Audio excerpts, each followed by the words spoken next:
देवाधिदेव महादेव भी एक ऐसे भगवान हैं जिनकी भक्ति के बिना मोक्ष संभव नहीं है।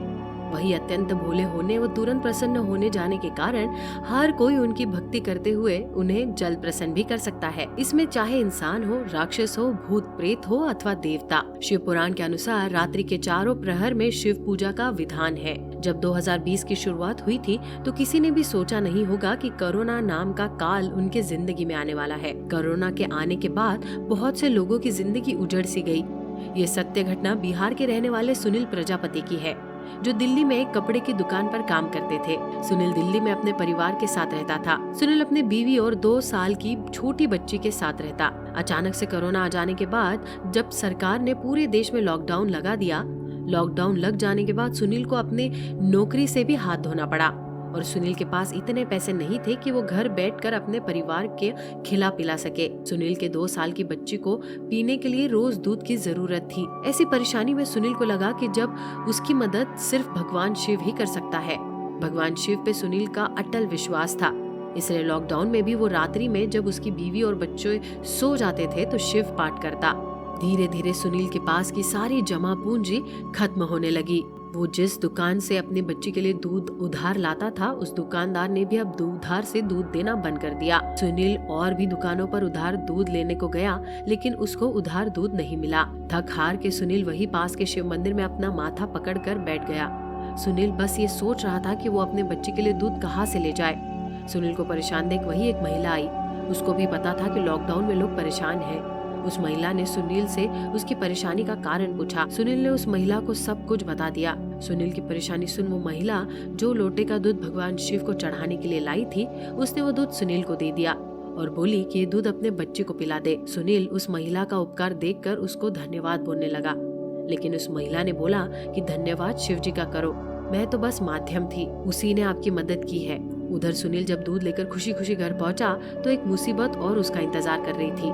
जैसे वो घर पहुंचा तो देखा उसका मकान मालिक उसकी बीवी पर चिल्ला रहा है और उसकी बच्ची रोए जा रही है। सुनील ने अपने मकान मालिक से अनुरोध किया कि उसकी बच्ची रो रही है, वो चिल्लाए नहीं।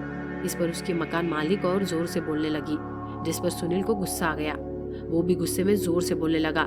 सुनील को गुस्सा करते देख उसके मकान मालिक ने उसे तुरंत किराया मांगा, जिस पर सुनील ने पैसे बाद में देने को बोला, लेकिन सुनील की मकान मालकिन ने उसको बोला किराया दो या अपना सामान बांधो और कहीं और जाओ।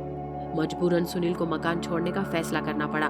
उसने कुछ सामान बांधा और अपने बच्चे को दूध पिलाया और बचा दूध बोतल में भरकर अपने बीवी बच्चे के साथ पैदल ही बाहर निकल लिया। सुनील को आगे जाकर कुछ परिवार और मिले जो पैदल ही बिहार जा रहे थे। सुनील रास्ते भर शिवजी का नाम लेकर आगे बढ़ता रहा, मानो जैसे वो अमरनाथ धाम के लिए चढ़ाई कर रहा हो। तभी एक ट्रक उधर से गुजर रहा था।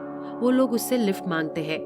ट्रक वाला रुक जाता है, लेकिन उसके पास इतनी जगह नहीं थी कि सबको बैठा ले। सुनील ने उस ट्रक पर अपने परिवार से पहले औरों के बारे में सोचा। उसने बाकी लोगों को ट्रक में बैठा दिया और अपनी बीवी के साथ पैदल ही चलने लगा।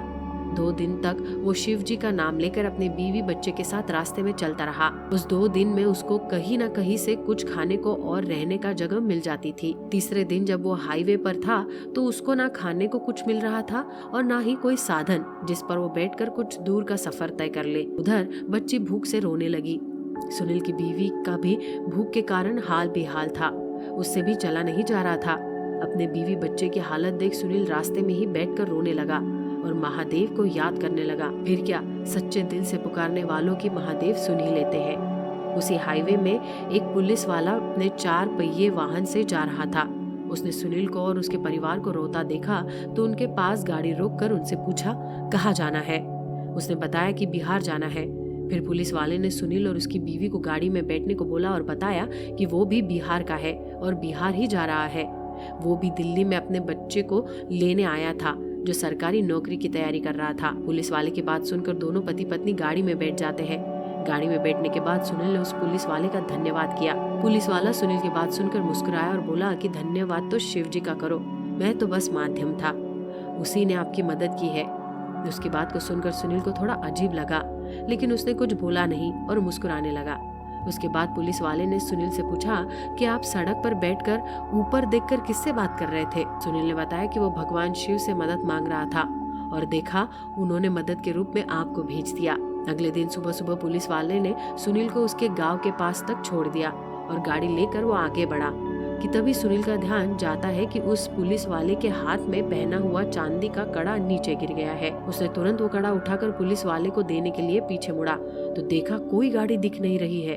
उसकी बीवी और वो ये देख अचरज में पड़ गए कि कुछ सेकंड भर में गाड़ी आखिर गायब कहाँ हो गई। सुनील और उसकी बीवी को कुछ समझ में नहीं आया, लेकिन जब सुनील ने कड़े को ध्यान से देखा तो उस पर लिखा था भोले का भक्त सुनील। ये देखकर सुनील समझ गया कि उसकी मदद भगवान शिव ने एक पुलिस वाला बनकर की है और मंदिर में भी औरत के रूप में महादेव ही थे। गांव पहुंचने के बाद उसने सबको ये बात बताई। कुछ लोगों ने उसकी बातों का विश्वास किया तो कुछ लोगों ने हंसी में भी उड़ा दिया, लेकिन सत्य तो यही था कि महादेव ना होते तो सुनील और उसकी बीवी घर पहुंच पाते भी नहीं। ये तो सिर्फ महादेव ही जानते हैं।